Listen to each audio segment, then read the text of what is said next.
আসসালামু আলাইকুম। রবি শাস্ত্রী ভাই ক্লিয়ার করে দিয়েছে বাংলাদেশ দল কি সেমিফাইনালে খেলবে নাকি ভাই পয়েন্টে যাবে নাকি ভাই তারা এর আগেই বাদ হয়ে যাবে।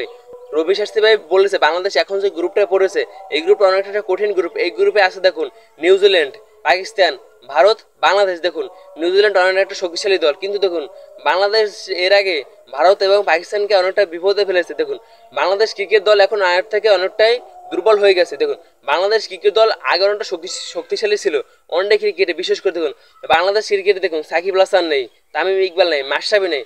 সেখান থেকে তারা অনেকটা দুর্বল হয়ে গেছে। চ্যাম্পিয়ন্স ট্রফি খেলার ফাইনালে খেলার যোগ্যতা কখনোই রাখে না। দেখুন তাদের দলে দেখুন ব্যাটিং সাইড দেখুন অনেকটা দুর্বল সাইড। দেখুন মাহমুদুল্লাহ এবং মুশফিককে আমি একটা অভিজ্ঞতা প্লেয়ার জানাই, কিন্তু দেখুন তারা ভাই কি সম্পূর্ণ খেলাটাকে ধরে রাখতে পারবে? দেখুন ভাই পারভেজ হোসেন ইমন ভাই তিনি একেবারে নতুন খেলোয়াড় ভাই, তাকে ভাই চ্যাম্পিয়ন্স ট্রফিতে নেওয়ার কোনো দরকার ছিল না। দেখুন ভাই লিটন দাসকে ভাই কেন বাদ দিল? দেখুন ভাই লিটন দাস তো দারুণ পারফরমেন্স ছিল ভাই।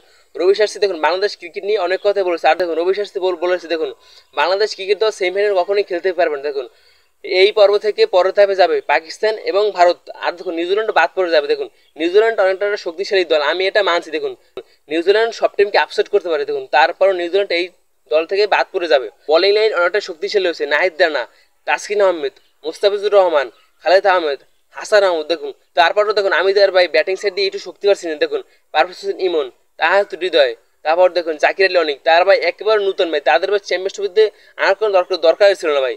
রবি শাস্ত্রী এই কথা বলেছেন, বাংলাদেশের ভাই বিসিবিকেও এই কথাটা বলেছেন ভাই একবার গণমাধ্যমে এসে ভাই। বাংলাদেশ ক্রিকেট দলের এখন একটা উচিত কি জানেন? রবি শাস্ত্রীর মুখে জামা ঘষে দেওয়া। কারণ দেখুন 20 তারিখ আমরা ভারতের বিপক্ষে ম্যাচটা জিততে পারলেই তার মুখে ভাই জামা ঘষে দিয়ে হবে ভাই, সেমই কথা। দেখুন ভাই বাংলাদেশ টিমের জন্য শুভকামনা রইল, তারা জানি ম্যাচটা জানি জিততে পারে ভারতের বিপক্ষে।